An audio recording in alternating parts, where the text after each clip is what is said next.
What's going on, beautiful people?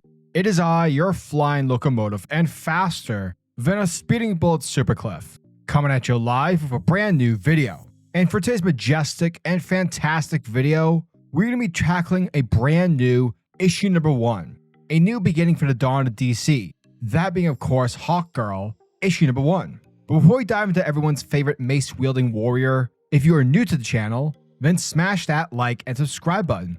That way you guys never miss out on anything that happens on this majestic channel. So what are you waiting for? Let's raise the bar and go full on Super Saiyan. Hit that subscribe button.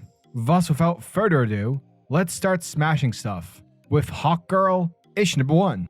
Our story begins with a tale taking place in a city known as Metropolis, where it's here we see a woman whose name is Maureen. And like any given work week, it looks like Maureen is under the weather. She looks very tired. I mean, just think about how you feel every Monday morning. Well, that's probably what she's feeling right now. And let me tell you something, because things are about to get much, much worse. For we see the appearance of this series' villain, a woman named Volkula. Now check it. For it seems Maureen and Volkula have actually met before, 50 years prior. Back when Maureen was a little girl, Volkula gave her a fox amulet to keep. Essentially, if Maureen wore it like a necklace and never took it off, Volkula would give her whatever she wanted. The only thing, though, was that the next time they met, Maureen would have to give her whatever she wanted. From there, we switch things up and check in with Hawkgirl, who currently is in the moment of smashing shit up with her mace. For Hawkgirl and heroes like Superman and Power Girl are fighting off a horde of invading Helions. And I'm not gonna lie, these little guys look very cute. They remind me of the flaming balls from Mario, but with armor. Anyways, now there's a moment in this fight where Hawkgirl is falling down from the sky. But don't worry, because a character named Galaxy shows up and saves her. In addition, Galaxy also manages to take out the Helions, yet by doing so, Hawkgirl comes off pretty pissed, saying that the way you're fighting these things is very reckless. Like, girl, you could have killed all of them with your powers. Basically, the choices you make affect everyone, and with that, she flies off. From there, Kendra dresses up in her civilian clothes and meets up with an old friend who's gone through a lot of changes. She's recently divorced, gay, and maybe isn't a woman, but she's willing to continue on exploring. Now, this is where Kendra talks about, wanting to change, but not really. Essentially, she doesn't really know what she wants to begin with in her new life. And after her friend tries to hit on her, Kendra flies away. Afterwards, we check in with the villainous Volkula, who currently has the woman Maureen from before locked up in a glass cylinder. It's here where the villain reveals that the necklace Maureen wore for half a century was made of nth metal. And by wearing it, Maureen's life has suffused with the nth metal essence.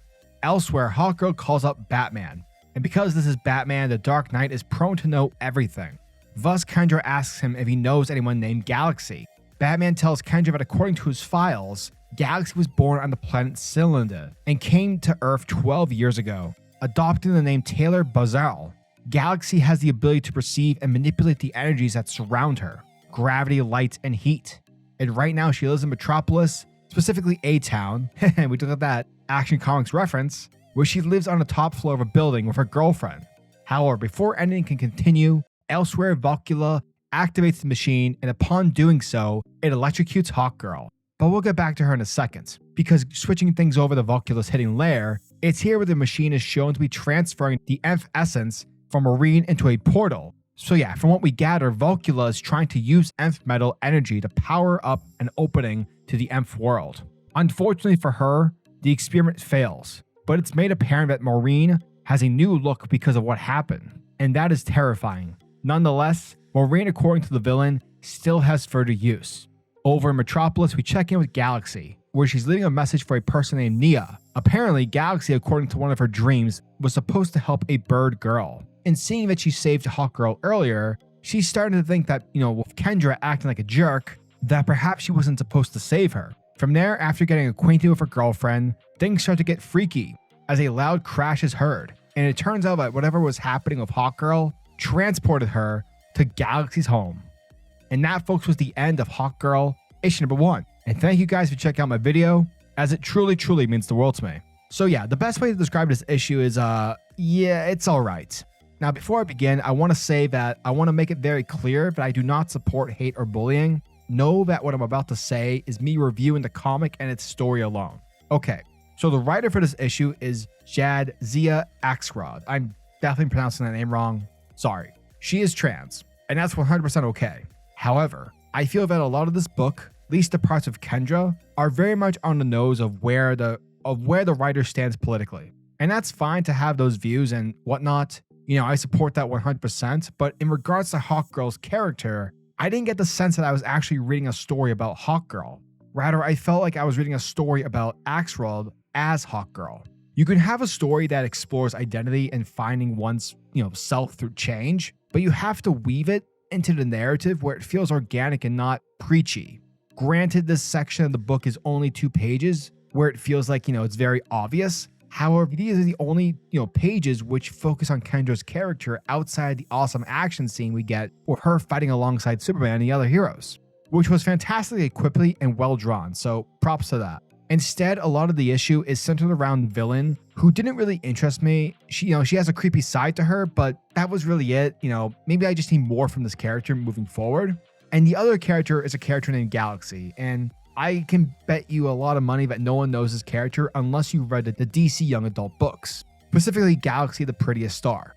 Granted, I liked her character. I thought she was nice, and I liked her positive mentality. But at the end of the day, this is a Hawkgirl book, and I sort of wish we got more to do with Hawkgirl.